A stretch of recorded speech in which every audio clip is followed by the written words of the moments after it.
had speech therapy all through elementary school, occupational therapy all through middle school, and I was in special education for part of the day all the way through high school.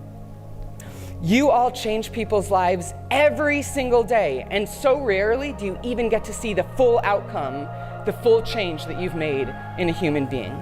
You see people for such a small portion of their lives and don't get to see the incredible, incredible adults they became, and all the ways that that was exactly because of you.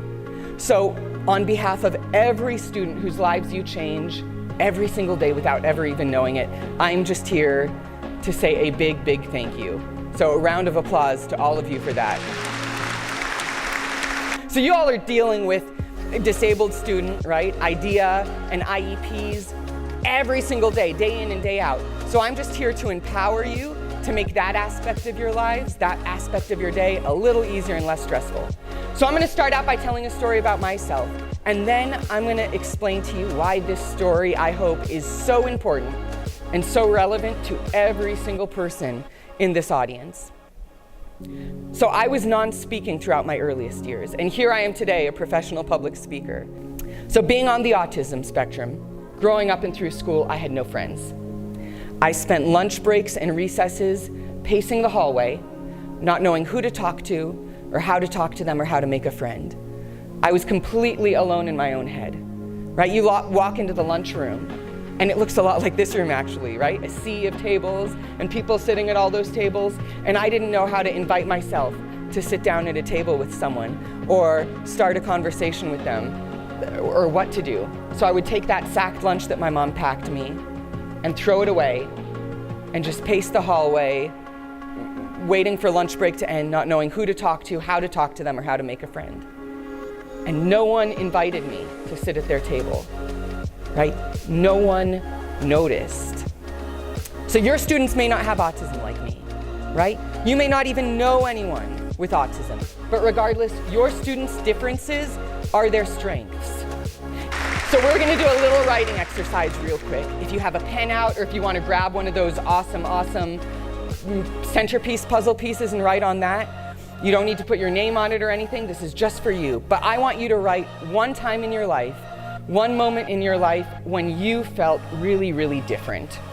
And then right under that, I'm gonna have you write down one thing that your community,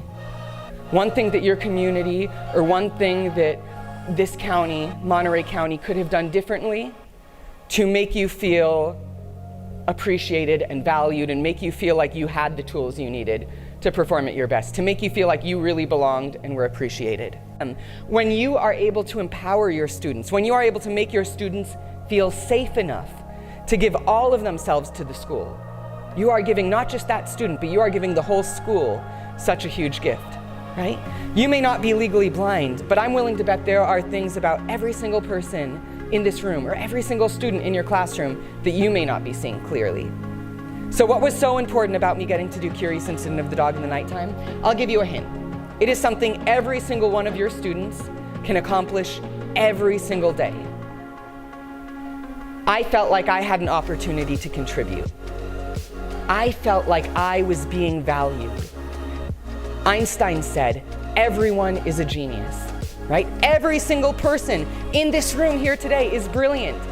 Every single person in this room here today is a genius at something, and all of your students are brilliant too, as you all know better than anyone, right? But if you judge a fish by its ability to climb a tree, it will live its whole life believing that it's stupid, right?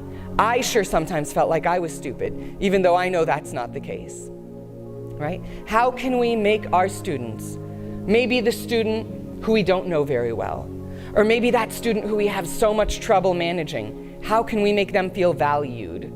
How can we make them feel so valuable in our classroom?